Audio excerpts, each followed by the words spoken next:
Hey everybody, welcome. We're almost in Elul. We're getting there. And so as we head into Elul, we've begun a series of pre-holiday learnings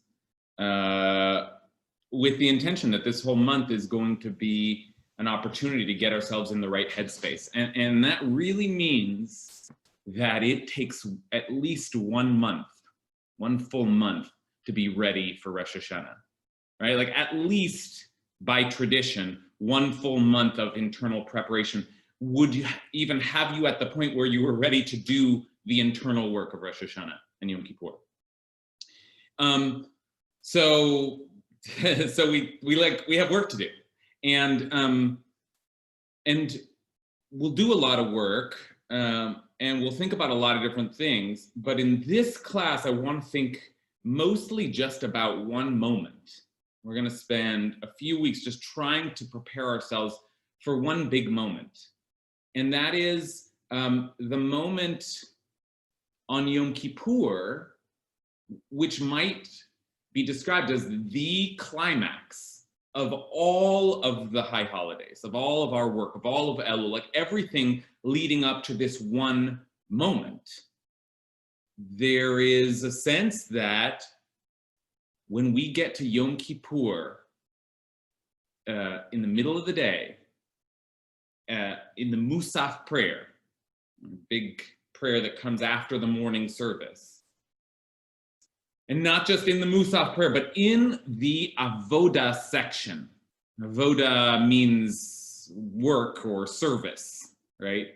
So the service of the day, meaning the sacrifice of the day, the big sacrifice of the day, because so many of our prayers are actually meant to parallel what was once a series of temple offerings. So the Avodah service, this sort of sacrificial prayer on Yom Kippur is meant to be the pinnacle, the height of the experience of Yom Kippur. And you can feel this a little bit with some of there's famous language and songs, achat ve'achat, achat u'shnaim, right? Some of the language is familiar. The famous song Mare Kohen, how glorious it was to see the Kohen come, the high priest come out of the Holy of Holies. And I remember last year, I tried, we were in shul last year, which is now seems like such a precious privilege. We were in shul and we were about to head into the Avodah service. And I had, the rabbis give these little like kavanot, these little intentions, and it was my turn. And I got up and I wanted to convey to people that like, this is it. I said, this is like, this is the moment. It's like, imagine just a stadium, like a coliseum full of people just like, and I tried to convey all of that energy. And I have to say, I feel like it just went flat. It went flat because, okay, it's technically the climax of the service, but I don't think we have any real relationship to what that was. I don't think I have any real relationship to what was that, why was that service so powerful? Why did that seem like it did finally the thing that all of these holidays was supposed to do, provided atonement, real atonement. You left that service feeling clean. So that by the time you get to Ne'ilah, which is another kind of like pinnacle, Ne'ilah is not a service where you talk about inscribing us in the book of life, but sealing it all. Because what happened in Musaf, it took care, like we did Yom Kippur. So I don't have any relationship to that. I don't think any of us have any kind of, well, we certainly have no actual familiarity with the service, but also it's just like strange and foreign. Okay, and that we could say about all the sacrifices. Just sacrifices are strange and foreign. We don't relate to them, okay? And like, what? Like, am I gonna try and get us into the idea of animal sacrifice? No, but this service in particular is not just foreign, but bizarre. Okay, strange service. Strange service, and strange service mostly because of the goats. Right? Mostly, there are these two goats, and we're going to do some weird stuff with those goats. And I called this series Holy Heresy because what we're going to do with those goats, it doesn't feel Jewish. There's something about the goat ceremony that feels very like, whoa, what's happening here? This feels, but I think the word is pagan. Right? Okay. But we're not going to talk about that this week. Okay, that's where we're headed. We'll spend every one of our successive sessions thinking about the goats and what the heck. I'm sort of obsessed with them. I teach all about these goats every year because it's so strange to me that in the holiest day of the year, we're doing something that feels so unholy.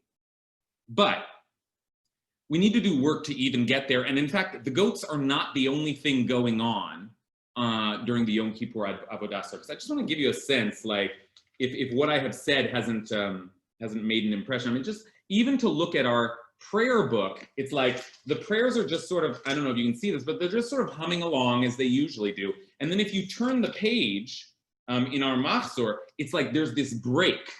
And at the top of the page, it says, oh, let's see if I can get this to you.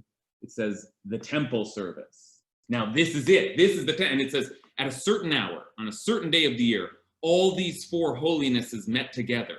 This took place on the Day of Atonement at the hour when the high priest entered the Holy of Holies and there revealed the divine name. And if he invoked God's name in purity, all of Israel was forgiven. Okay, like this is, whoa, this is a big deal. And we treat, here's the Siddur doing the same thing, treating it, or the Machzor, treating it like a big deal. But if you're like me, then you turn the page and it's like, oh, and then they splatter the blood around. It's like, oh, okay, I'll check out like until you start singing the songs again, right? Okay. Okay, so let's get into it. And today we're just going to look at the first part. There are three major components to this service, but we're going to try and we're trying to like feel what it was like to move through this whole service. And thankfully, I don't think the Siddur, the Machzor, does a great job of it. And I don't think actually the Torah is the most vivid description. I actually think that the most dramatic reenactment of what that was back then is in the Mishnah, is in the rabbinic code that was compiled in the year 220 of the Common Era. So we're going to go through the Mishnah and try and get a sense of that drama. It's a very dramatic tractate of the Mishnah, Mishnah Yoma, Yom Kippur. And it also, by the way, has a lot of details like all the Mishnah does. And so we're going to kind of sift through, and my job will be to kind of extract the pieces that that feel more like the narration of an epic drama, right? And then, you know, in between there are Mishnayot that are much more like, and then you would take one half of one. But to tell you the truth, after this series, if you read the Mishnah straight through, if you read the tractate on Yoma straight through, even the details feel dramatic because there's a kind of a tone that's set where something really kind of like bold and outrageous happens, and then we kind of quiet down and go back into like a very precise reckoning of all of the rituals that had to happen, and then all of a sudden something dramatic happens. So there's a kind of a part of the energy is like a music rising to a build and then quieting, rising to a build and quieting. Okay, that's part of the vibe here. Okay, so we're going to go through. We're going to look at the peaks here, and I want us to ask the question as we move through. I will be asking the question that feels most important to me to get in, to tap into some of this energy, is what was it like for them? What did they experience? And by they, I mean all of Israel, everyone who was watching, and also the priests themselves, and also the high priest himself. I want to actually try and ask, as a person, this was a person, what did he experience? And maybe that'll give us some sense of what we might experience in all of this. And, you know, we're critical thinkers, so we may also read some of these texts and think, ugh, I don't want to experience that, or I don't like that, or I'm glad we moved beyond that. That's fine. But let's not do that work without actually understanding what was the power of this service. What was the power of it? Okay. All right. So that's just by way of introduction. Now let's get into it. And we are going to, we're going to take a bit of a running start here just by remembering what was the state of the priesthood. And actually, we did this together. Some of you participated in a kind of we did a little bit of a trial run class. We didn't get into the actual service, but we had a class a few weeks ago where we were just sort of like, sort of piloting this material. And we did a little bit of a study on the high priesthood itself at the time of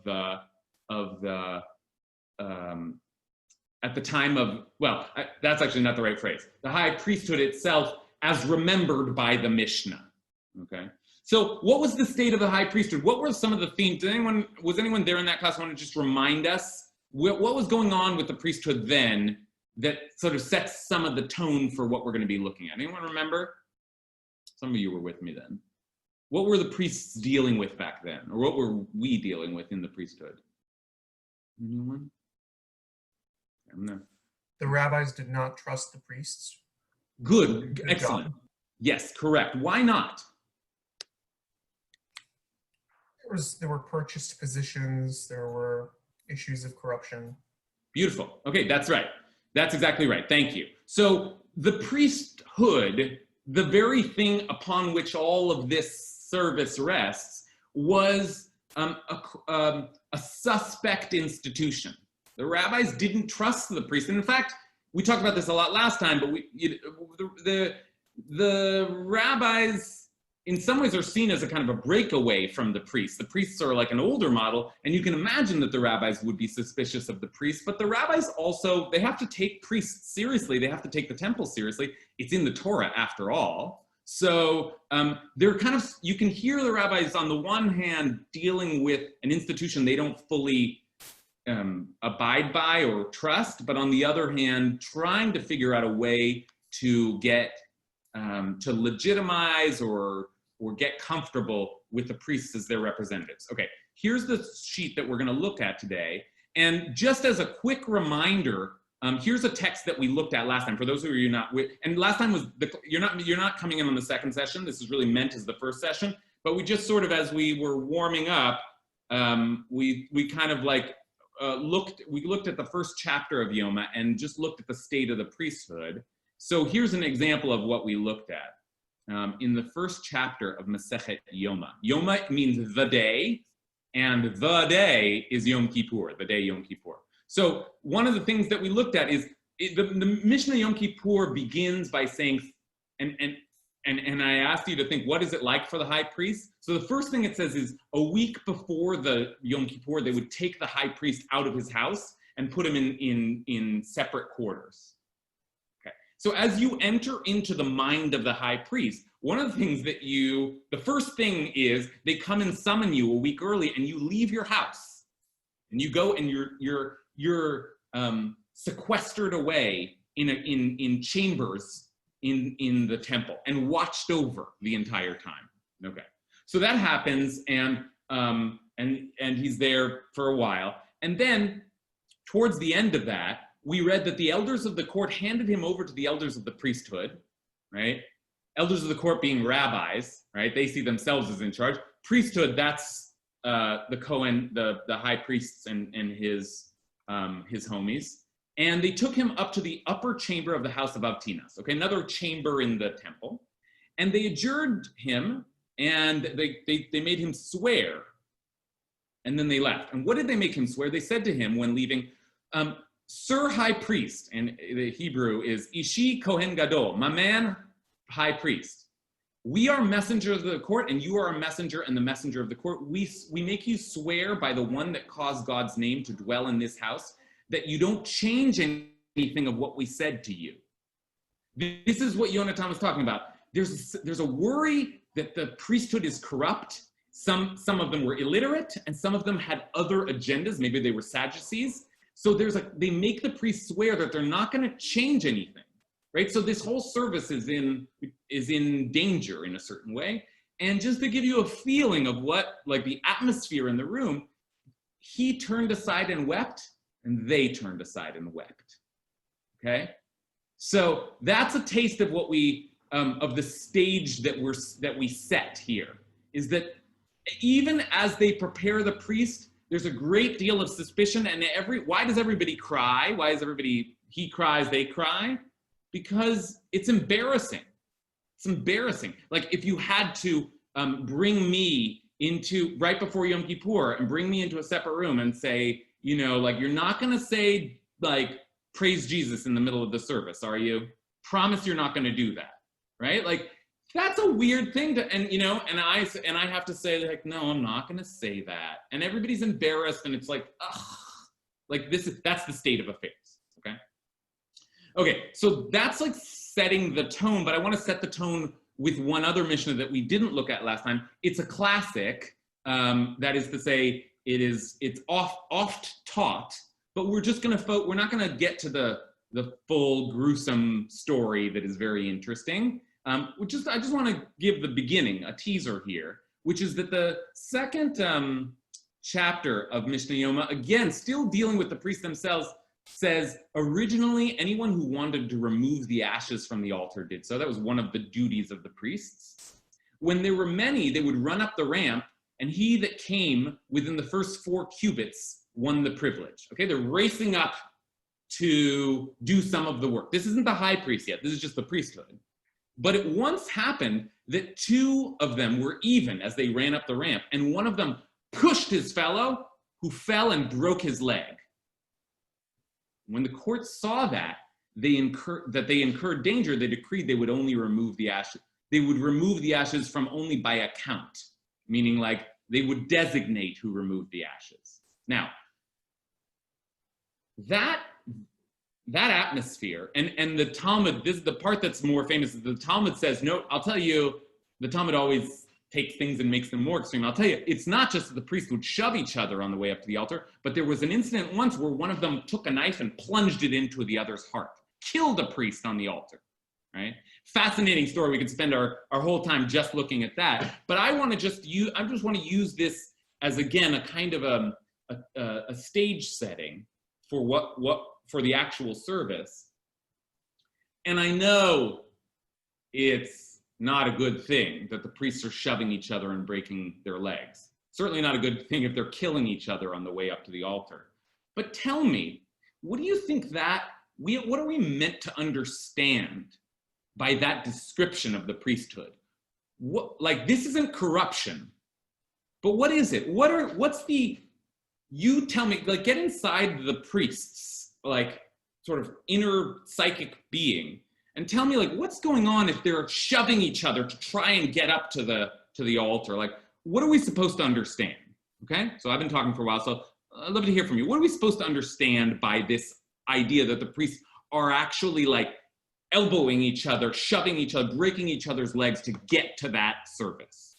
Okay, love to hear your thoughts. Elizabeth, you have a hand. So I had it for what you talked about before with the corruption.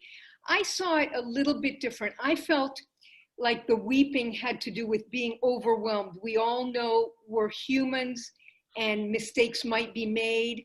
And oh my gosh, we are now facing the day of days. And this is such a huge responsibility. And everybody's weeping in the sense of it's a humility thing. But now you come with something that's definitely not a humility thing, which is, you know, we're all racing up there and killing each other, and it's all about ambition and self-serving and a very ugly scene. So that takes away from the piece that I saw before, which was giving them the benefit of the doubt that they were just overwhelmed with what they were facing. Okay, great. That is an important point and a very legitimate read. That it isn't just, oh my gosh, look at the state of the priesthood. They're just all charlatans. No, there's part of what everybody's dealing with here, and Elizabeth is right on, is a kind of high anxiety that is natural to the moment. Everybody's freaked out. I mean, this is the pinnacle moment. This is the moment when atonement might be reached, and it happen. Everything has to go right, and it kind of all hinges on one person. So yes, there's a more lurid backstory, and some of the priests seem illiterate, and some of them seem corrupt, and some of them now we're seeing seem violent. So it isn't just humility, right? But Elizabeth is right to say part of this is just everybody's like, it's like, you know what it's like? It's like hanging out with someone during COVID. It's like everybody could have everybody's worried about themselves transmitting, doing something wrong, something like, it's not just that you're fearful that the other person might have it, you're fearful that you might have it. You don't know who's got the virus. You don't know you just have to be extra careful. Nobody can trust each other. That's just the way it is. Okay.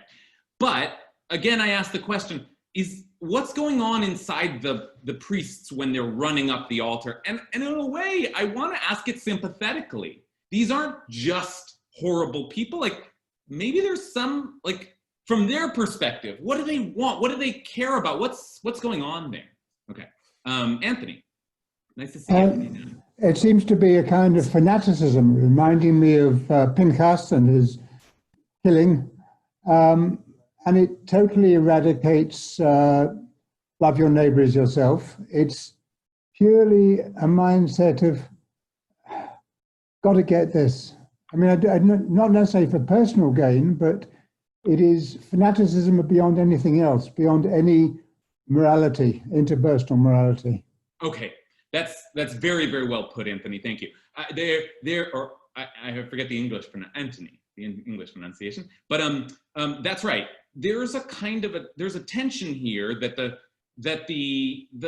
Mishnah is playing with, the Talmud really plays with, between religious fanaticism around ritual and purity on the one hand, and then this other part of our religion, which is ethics and interpersonal just conduct. So that's a tension, and I think I hear Anthony saying, and I feel it as well, and I think the rabbis did too, that they if they had to choose, they preferred ethics and justice, and they were suspicious of the way religious ritual could become so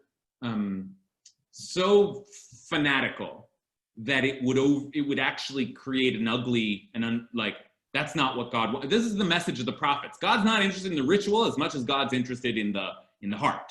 But I want to just say that it's also true that the religious fanaticism around ritual, that's also a value.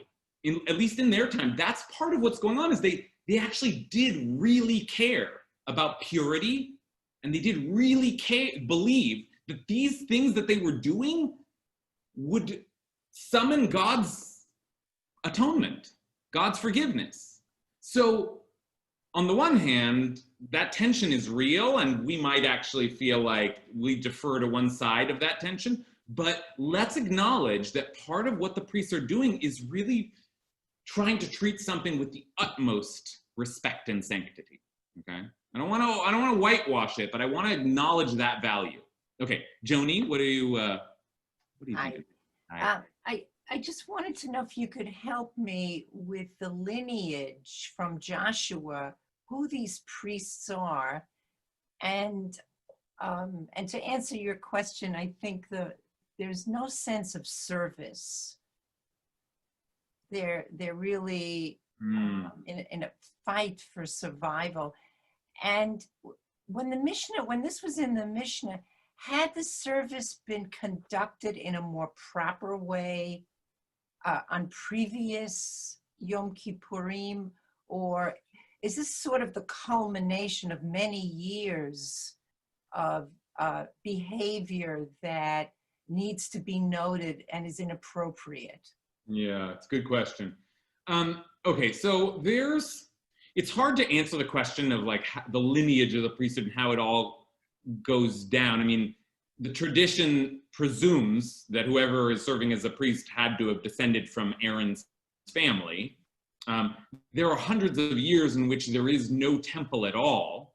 And when there isn't a temple, it does seem to be okay that people offer sacrifices in different places.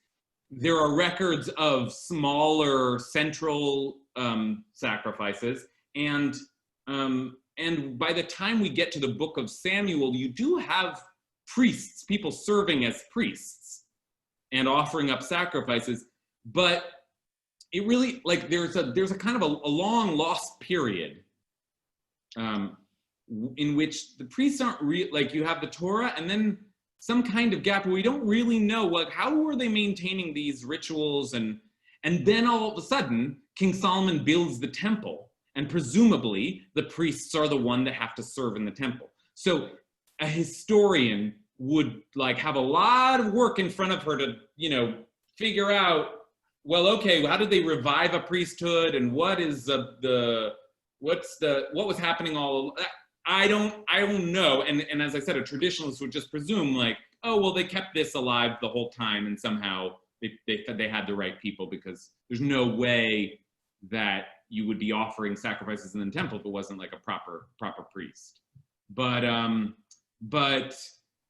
you know, all of that being said, we're talking about rabbis who are living after the destruction of the temple, reflecting back on what they imagine to be the ideal version of the priestly sacrifice, which presumably did happen at some point, but they're also very aware of the second temple and all its corruption. So even as they're talking about the way things are supposed to happen, they're also talking about, yeah, but as we know, sometimes priests don't do that right.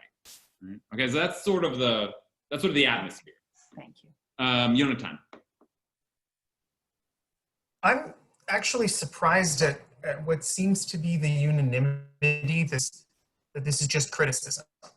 So the job that, meaning criticism of the priests, that the job that's being described, cleaning the ashes, it's not a glorious job. It's not a particularly rewarding job. And the priests are just tripping over themselves to be able to do it. And I mean, I kind of wish that like in my workplace, people would do that for these mundane jobs, right? I mean, it's kind of, you think of a parent saying, who wants to take out the trash? And all the kids saying, me, I want to take out the trash. I want to be the one to do it. And I think it's actually like, in many senses, a pretty positive description of people who like have a job that they think is an important job, that they think needs to be done. They value this service. They want to do this service for the benefit of the world. I see a lot of beauty in this description. I so appreciate that. I'm not going to repeat what you said because I think you said it very eloquently. It's important that we have that perspective in this conversation. I want us to have some sympathy for the priests here. What, you know, so for their religious zeal, for their passion, yeah, great. Let me just take one more comment, and then I want to move a little bit further. Jamie? I really appreciate the pursuit of finding the beauty and moral purpose in what these priests are doing, and I also can't help but think about like the Greek influence in the priesthood at this time, like the Sadducees having control, and I just can't help but think that maybe it's like you know, a combination of an Olympic event and a Jewish event, and that they've somehow like, there's this cross-cultural thing happening where like, let's have an Olympic race to see who will get this duty, and then it just goes awry, and so they say like, let's do away with that Olympic event. I love that observation so much, because I think I wouldn't have been able to articulate it. You pointed to something I think so interesting, which is that there is a kind of machismo in here, and that it does feel like, I love the context you put it in. There's something kind of like Greek, like the agon, the trial, the competition. And the rabbis, I think, are famously not macho. Right? So they don't have a lot of appreciation for this sort of like, I will, you know, but machismo exists in Jewish tradition, certainly in the Tanakh itself. Like the idea of the mighty warrior, that's an archetype. The rabbis don't have a lot of appreciation for it, but you can imagine how that kind of warrior hero mentality might actually fit the atmosphere of what the priest is doing, which is taking on this dangerous task and feeling passion and glory involved, like all of those sort of heroic themes, right? We said like a Colosseum, like, you know, like imagine like the priest goes out there and it isn't just some like scholarly following the rules, but maybe, yeah. So I just love that observation. That's a really interesting perspective. Okay. Let's head in a little bit to the material. I see Nick has a hand, so I'll come back to you, Nick. I'm sorry to not calling you now. But let's head into the material. So all of that is just like, where are the priests at? What's up with them? What's their vibe? What's their attitude?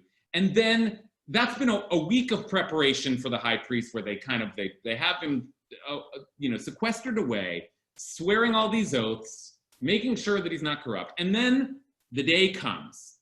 The officer said to them, go out and see whether the time for the morning sacrifice has arrived. It's like, you can feel like announcement.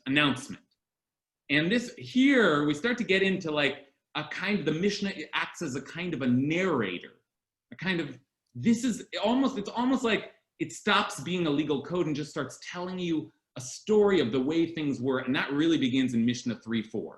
I really love this Mishnah and I want to spend some time analyzing it with you. Okay, listen to this. Persu sadin shel butz beino levein ha'am. They spread out, so they take the priest out, they spread out a linen sheet between him and the people. Imagine, everybody's like out there, not everybody, but like a massive crowd is assembled. It's Yom Kippur, assembled around the temple in the courtyard. He stripped off his clothes, went down and immersed himself, came up and dried himself. They brought him the golden garments, beautiful priestly garments, and he put them on and sanctified his hands and feet, washed his hands and feet. They brought him the tamid offering, the daily offering, the animal. He made the required cut, meaning like the first cut, and then someone else finished it for him. Okay, so technically he does it, but I guess, I don't know. He doesn't want to get his beautiful priestly clothes all bloody, so someone else finishes it. He receives the blood and begins to sprinkle it.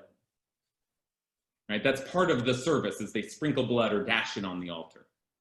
Then he went inside to light the morning incense, trim the lamps, offer the head. Then he actually makes the offerings of the head and the limbs, along with griddle cakes is a funny word translation for it. Sounds sort of like a diner in Tennessee. But the grain and the wine, there's an offering there. Okay, there's an offering, and the priest is about to make the daily offering. Before the Yom Kippur offering, there's a standard daily offering. But I want to take some time and just think about this moment here. Just imagine this for a second.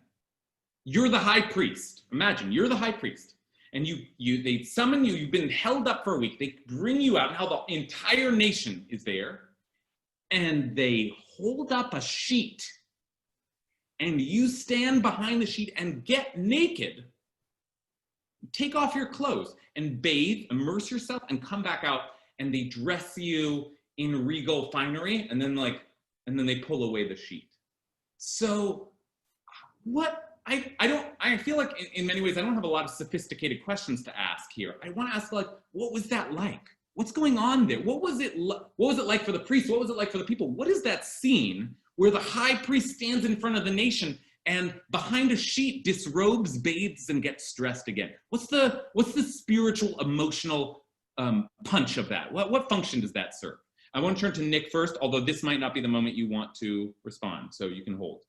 No, I mean it's kind of related to, this moment of those two priests running up and then stabbing the other one, and then this too. It's like, when you're a priest, like, the temple is your whole world. It's like that's where you essentially like live, all the meaningful parts of your life. So it's like I imagine that like every moment that you can gain some kind of esteem or upward mobility or something is really high stakes.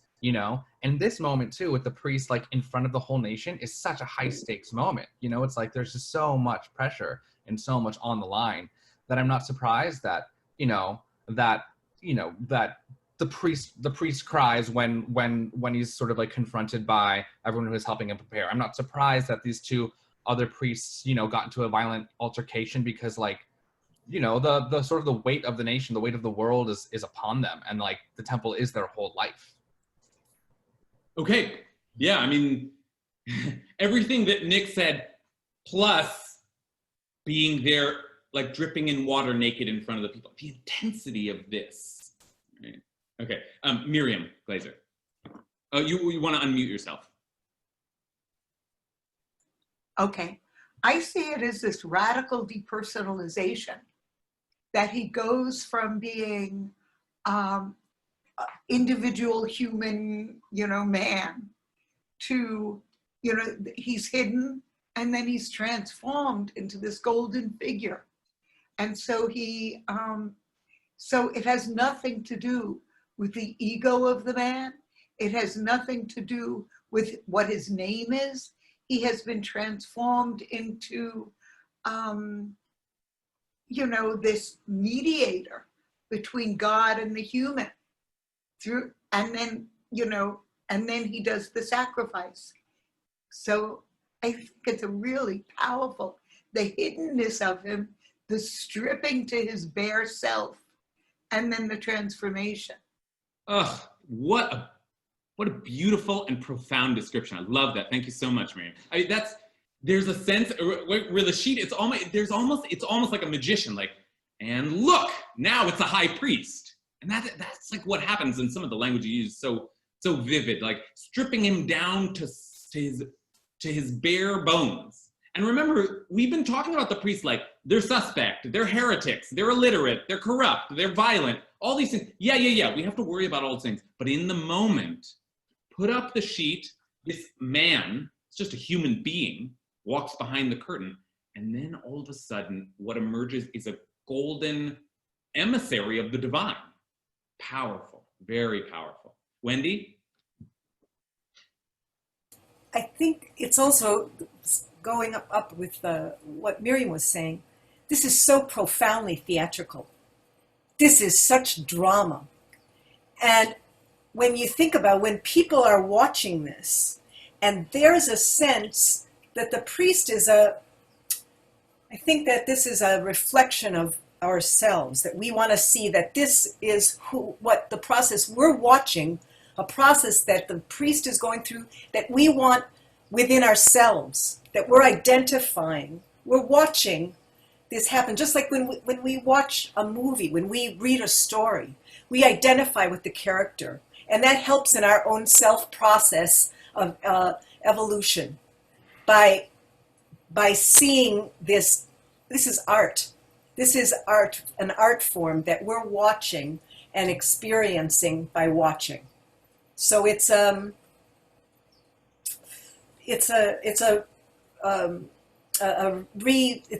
like it's something that we're going through within ourselves, but we're watching that representative of our spirit.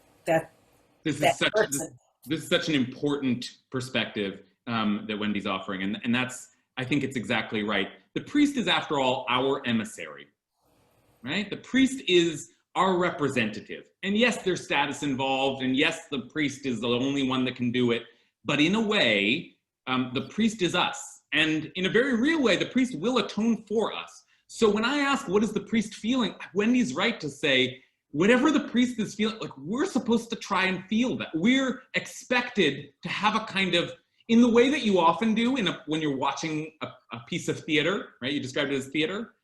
But here it's like, I am entering the Holy of Holies. I am that's, I think you're right, an important part of the psychic experience of the nation. And we're supposed to try and achieve that on Yom Kippur ourselves. And it's obviously it's so difficult. Okay. No, I think I just wanted to say, I think it's really hard because we're just reading it. They saw it. Exactly. And for us to get excited about it, that's tough, Exactly. That is why, in a word, what we are doing this class. We want us to have some sense of what is it that what drama might we at least pull from to at least have some sense of like the magnitude of the moment, even if we translate it in all kinds of ways to the logic of our day. What's that experience, Hannah? Yeah, I'm thinking about how this builds the intimacy between the high priest and the people, and that as you said, this person is going to become our emissary. This is our stand-in for us. And in order to feel like there's any authenticity to that, we as the people and the high priest have to feel really intimately connected, because I don't want to trust someone to represent me who I don't know or I don't feel any connection with. And so I think in some way this kind of literal stripping down allows the people to feel closer to that person, that this person trusts us enough to become this vulnerable in this space so close to where we are, and then to transform himself in order to become our stand-in in a way that wasn't possible if we didn't feel that we had some insight, some foray into their existence in a different way. I don't know if that makes any sense. It makes a lot of sense. I want to stage a little debate here. It makes a lot of sense because I love what Hannah's saying, that there's something about, you're actually, yeah, you don't see the person, but on the other hand, like, you know, the priest is, it's so weird to think. I mean, can you imagine in our shul if, like, you didn't see a thing, but you knew that one of the rabbis got naked behind the, like, it would just there's something so intimate about it. But I see Miriam Glazer shaking her head and saying, I totally disagree. So let's debate a little bit. Miriam, you want to respond to that? Yeah, I think that I disagree with you, Anna, because the nakedness is hidden. And what it does is disempower the people, because he becomes the emissary. They're not emissaries. He's transformed into these golden robes. They're not transformed into golden robes. They don't experience the nakedness. So what happens is I wrote to David that this sounds to me like, it's Rabbi Kasher, sorry. This sounds to me like the paradigm from which they found the idea of Jesus transformed into God. Oh, my goodness. You know, that what it does is say, all my power, all my life is dependent upon this figure saving me, you know, first through the sacrifice and then through the, the golden transformation. So I think this is a way of subordinating the people to the priesthood, not empowering the people in any way whatsoever. Okay, we have a very fierce debate here, Miriam being very fierce. But fine, I think these are two very different readings on the scene. Is this a scene in which we are meant to identify, to feel at one with the priest, because the priest, after all, is our representative? Or is the priest actually meant to like, the priest is more like, in some ways, like God. The priest is like an angel. Priest is doing something that nobody else can do. And that's actually literally true. Nobody else can serve as the high priest. People who aren't priests can't be a priest. And nobody but the high priest can go into the Holy of Holies, which is we're getting there. But of course, on some level, when you hear a debate like this, you have to wonder if both of those things aren't true. There's some way in which the priest is meant to be at one with us and also far beyond us at the same time. And we're like in that's the dizzying kind of emotional, psychological experience that we're undertaking here. Okay, I'll take one more comment, and then I see some other hands up, but we're gonna move a little further in the text. But Alexandra's had her hand up for a while. Hi, I was sort of gonna say maybe something similar to what Miriam said, and maybe it also bridges Hannah's comment, I'm not sure. And maybe it's totally different. But to me, it seems like as close as I'm aware that Judaism comes to idolatry. And in the sense that there is like this physical representation, and you talked about how the priests are representative, but to me it also seemed like the man is also not only our representative, but also a representation of God in this golden robe and all of that, and which made me think of Jesus as well, and how, and my understanding of knowing people who convert from Christianity, like something they really, really miss when they're Jews is having that like physical representation. And I was wondering if we still had that today within our Jewish practices, would we be a more passionate people about our religion? Because I think to not have that sort of representation demands a much higher level of an understanding of God once you do achieve it, but it's also that much more challenging to achieve this like emotional connection. And I think that that's what modern day Judaism in this country, very, not always, but like often lacks. It becomes very analytical, but people lack the passion. And I was wondering, like, if we somehow the passion of Christ, if you will.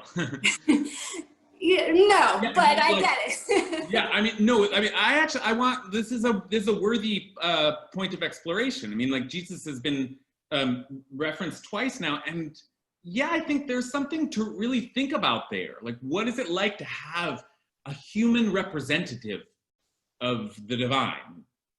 Like a channel, a medium of like, and I think you're right to wonder whether that encourages a kind of relatability and passion and fervor. And it's also true, and it must, immediately be said that like the very concept of Jesus as divine is presumed to be fundamentally antithetical to Jewish theology. And so we have to wonder whether the high priest also is, as a very institution, as an atonement for all the people, that also smacks a little bit itself of heresy. Like, of course, the goats will come along and make it especially weird, but even before you get there, what does it even mean to have this one dude standing in front of the whole people? Like, it's Jesus-y, like, okay. I do hope to call on everybody who's got hands up, but I wanted to take us to at least the next slide of the first part here. Susan, do you have a thought also? Well, just when we actually are in the service, the part where this description goes on, and they just describe it, a lot of people have lost it by then, and it's a long service and they're not even listening. Almost like maybe it's played down to have it for us now. Just that I listen, and you sit there and you listen, they talk about it, but it doesn't have as much power in the service itself. Right. Well, that's the problem. That's what we're grappling with. By the way, I saw that Susan had raised her hand a while before, so I called on Susan. It is, for my benefit, easier if you click the raised hand. I just see those, and the way you do that is by hitting participants, and then next to your name you can actually no, it's okay, it's not a problem. I mean, I would probably just raise my hand too, but I don't want to miss people. So okay, but let's just take a look at these last Mishnayot here. There are a couple of them that I want you to see before we close for the day. Okay, so remember, the priest goes and he makes that daily offering. And then they bring him to another section, the Beit HaParva, which I can't help, this is really a distraction, but I can't help but tell you that I was like, what is the Beit HaParva? Where is that in the temple? And I went and looked it up. This is so freaking weird. Speaking of, I mean, the whole part of what we're dealing with here is that this is all so bizarre. But Beit HaParva here, take a look at what the classic commentator, Rabbi Bartanura says. Parva was a sorcerer who built it, and his name was Parva. And so it's called by his name. Like, what?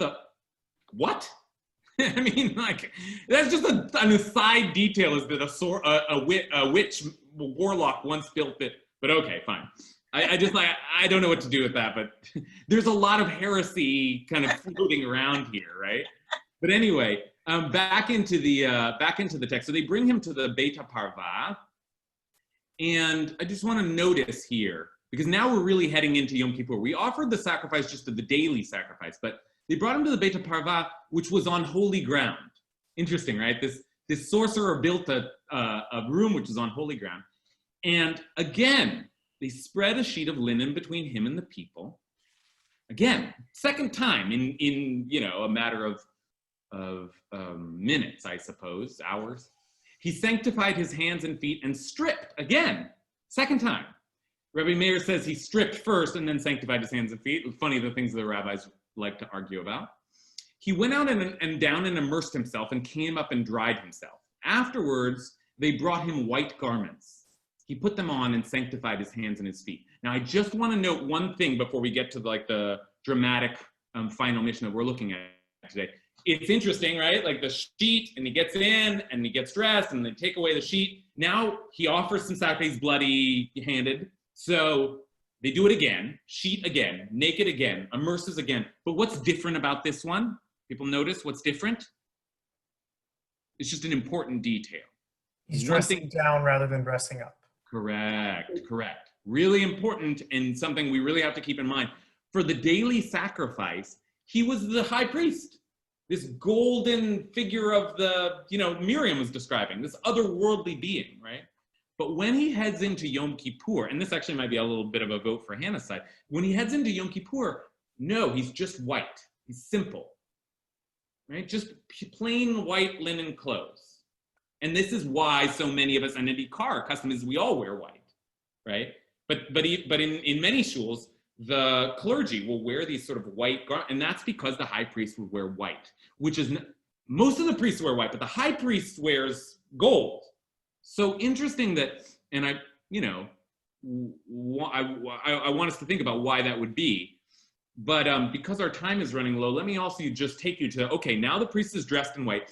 Here is the first part of the Avodah service, and the first sort of, the first section of what we will think of as the climax of Yom Kippur. So here it is.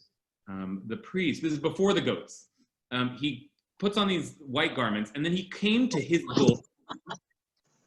He has his own sacrifice. And his bull was standing between the entrance hall and the altar, its head to the south and its face to the west. And the priest stands on the east side facing west, and he lays both his hands upon it and confesses. Okay? And thus he would say, Ana Hashem, please Hashem, I have done wrong. Aviti, pashati, chatati. I've done wrong. I've transgressed. I've sinned before you. If you're with me in the Maimonides class, this is where he gets that language. I've sinned before you. I and my house. Ani ubeiti. Right? I and my wife. I and my kids. I and my household. Please, Hashem, Ana Hashem, forgive the wrongdoings, the transgressions, and the sins which I have committed and transgressed and sinned before you. I and my house, as it is written in the Torah of Moses, your servant, for on this day shall atonement be made for you. To cleanse you of all your sins, you shall be clean before the Eternal. And they answered after him. This is the kind of vibe that I want us getting into.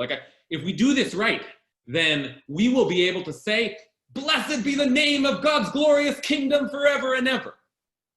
Okay, but why? What's just happened here? What did the priest just do? And why is this the first moment of great enthusiasm? So let's just speak it out in simple language. First of all, someone just tell me, what is now the priest? This is the first stage of Yom Kippur. We know that he's in his Yom Kippur, outfit, little white outfit, and then goes in and makes this confession. And that, I guess, will be the central act, the confession. But what's this confession? Some of you know this well because you've been through the service. What's this confession for? His purity. His sins. Okay, yes, both right. His purity, and as Wendy emphasizes, his sins. The priest first atones for himself and his family. First, that's the first step. The priest atones for himself. And everybody says, blessed is God in the glorious kingdom. So tell me, what's the, again, I don't have a sophisticated question here. What is the emotional power and impact and importance of this moment? Okay? I want to turn to Yonatan and Nick first, who had hands up. Yonatan? Oh, it's not about this. It's not about this. Nick? Yeah, it's not about this either. I'm actually kind of confused. Okay, I'll circle back around. Wendy's got a hand up, but yeah. So I think that this is where what we were discussing before brings us a little more of an answer. We were talking about this being like Jesus, this whole enactment. What happens here is this is where it shifts.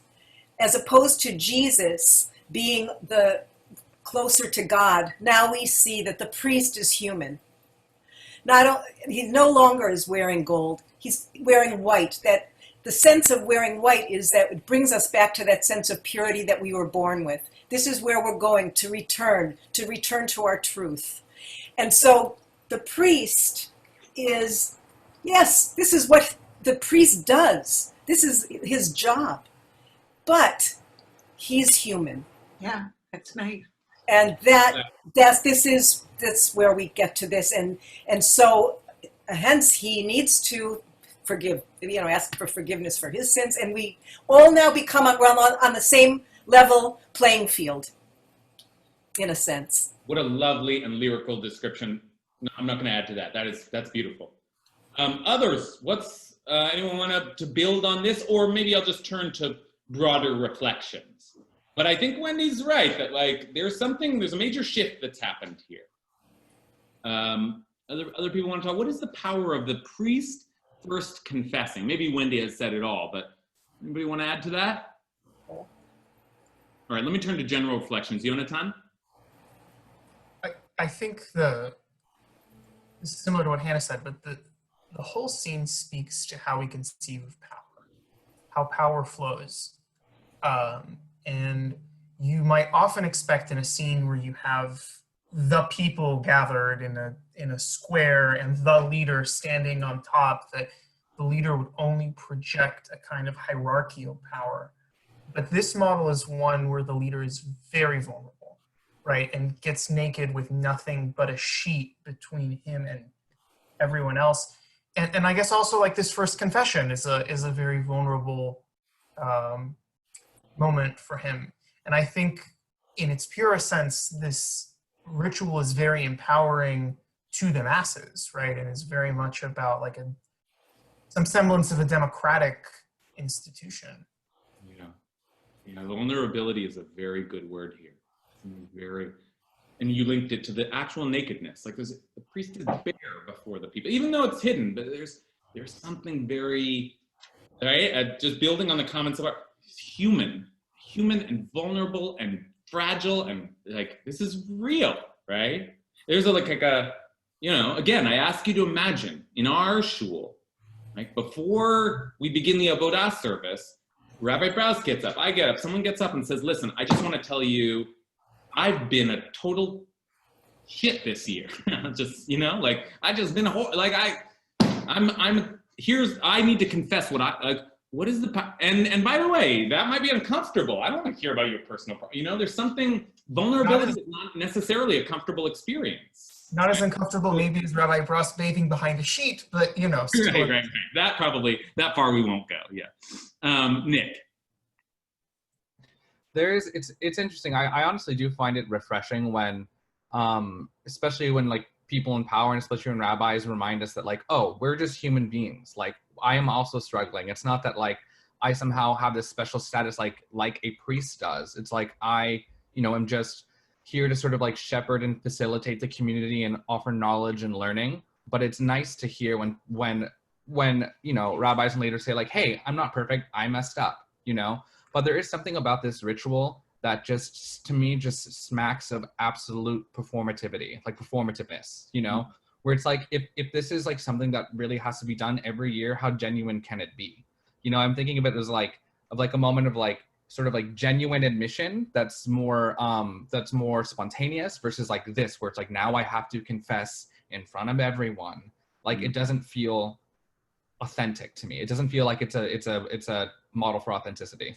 That's interesting. That's an interesting point. It's an interesting cautionary to raise, right? As we head into all of this, thinking about what does it mean to stage a ritual of vulnerability, of intimacy, of spiritual power, and to do it again and again. Yeah, that's an interesting.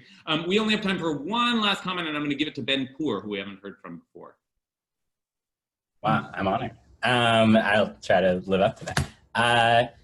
From where you started us, Rabbi Kasher, around COVID and being everywhere, I think that frame time listening to this is a time of fear for these people, and this is some way to have some small amount of control. If you follow these steps and you do what this community says and you really atone, maybe you're going to have some sort of protection from that which is unknowable or uncontrollable in your life, in a way that I don't necessarily feel this year, but in this time of COVID, I'm feeling even more like I just don't know what happens when I step out on the street and who has like walked through this space before me. So like these sort of like, yeah, can we live into them in some way this year in ways we might not have before? Okay, great. That's a great thought to end on. You lived up to it, Ben. You lived up to it. Because that's right. I mean, the stakes here are high, but they also promise an incredible thing, which is that your sins actually can be atoned for. Actually, this for some spiritual reason this works. Like you will actually, the nation will be forgiven. But it rests on the proper carrying out of the ritual and the correct intention, action, purity of one person. And that's incredibly frightening. And so we got to make sure that person is pure. And I guess I'll just remind us of where we started, which is that that's true in just a basic spiritual sense. Like, how do we ensure that a mere human being can be the emissary to God for us and achieve our atonement? But also, remember, it isn't just like about it being a human. It's also about being a priest in a time where, as the rabbis are thinking of it, priests are tremendously suspect, right? We spent all that 20 minutes at the outside of the class wondering about these priests who were violent and ignorant and status-seeking and all these, like the priests are not just human, they're all too human, as Nietzsche would say. Like they're just people, horrible people sometimes. So this ritual, whether it is, as Nick worries, done with all sincerity and intention, it serves the function of clearing the ground. This is important. The people are excited because the priest has to atone, or else none of this is going to work. We have to make sure that this person actually is, as best as possible, pure of his own problems, right? If he's ever going to stand up on behalf of all of us. Okay, I think we'll leave it there for time's sake. We will pick up again next week, and we'll finally start to take a look at the goats. Okay, so I hope you're on board. Look forward to the ride over the next few weeks through this very dramatic. So we've only seen just the beginning of it.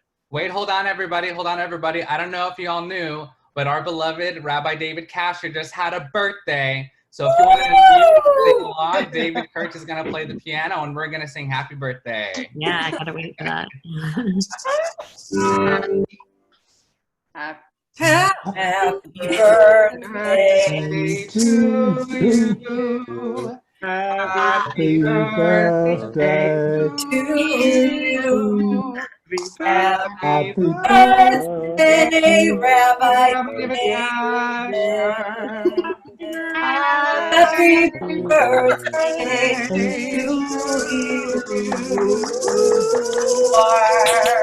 Woo! That's sweet. That's sweet. Thank you, everybody. The gift of you never reading the chat, Rabbi David. You never read the chat, so we can organize and you won't even know. Oh, that's planned it this whole time. Happy birthday. Teach me a lesson. Thank you, everybody. That's very sweet. All right. Nothing is sweeter than being with you all learning together. So great way to spend my entry into my 45th year. See y'all. I'm teaching tomorrow at 6 Maimonides and Wednesday at 12 Parsha. Bye.